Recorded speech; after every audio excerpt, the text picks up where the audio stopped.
Anggota baru di Bursa Efek Indonesia di mana hari ini adalah pencatatan perdana saham dari PT Zerexindo Mandiri Buana Tbk dan kita akan menyaksikan video untuk mereka melantai di Bursa Efek Indonesia. Selamat menyaksikan.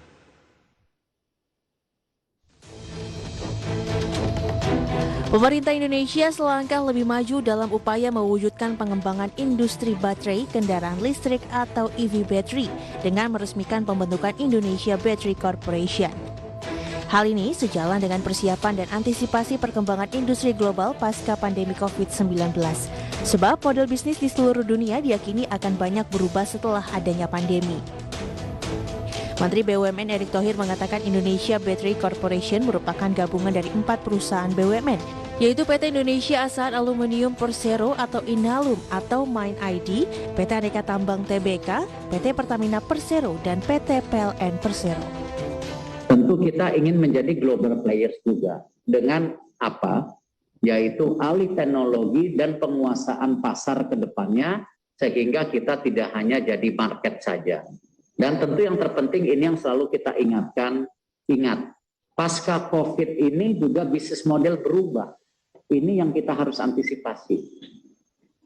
Apakah tadi Pertamina sendiri, apakah PLN sendiri, ataupun unit usaha daripada BUMN itu sendiri. Sementara itu, Erick mengakui pengembangan industri baterai listrik sangat memerlukan biaya besar. Namun demikian, Indonesia Baterai Listrik telah berhasil menggandeng 2 perusahaan besar baterai listrik dunia yakni Kettle dan LG Chem dengan nilai investasi masing-masing 5 miliar dolar Amerika Serikat dan 13 hingga 17 miliar dolar Amerika Serikat. Dan diharapkan menargetkan kapasitas produksi baterai dapat mencapai 140 gigawatt hour pada tahun 2030 mendatang. Dari Jakarta, Riki Anwardi, IDEX Channel.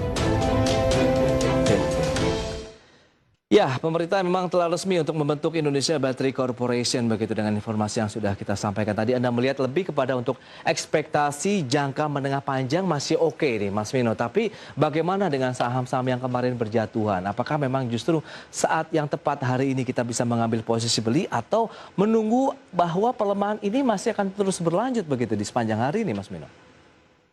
Ya, ini tergantung dari tujuan masing-masing investor ya Mas.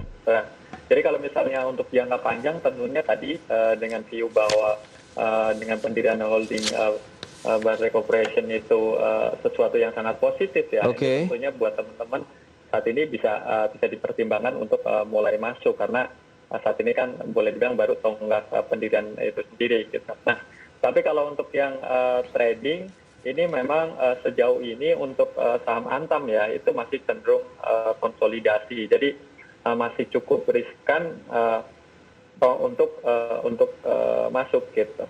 Jadi kalau untuk invest saya pikir ini masih cukup baik, bahkan kalau untuk tahun ini kita masih rekomend buy untuk Antam dengan target di 4.200. Oke. Tapi untuk trading memang pergerakannya fluktuasinya masih cukup cukup tinggi. Itu jadi, dia. saya pikir ini masih cukup berisiko kita.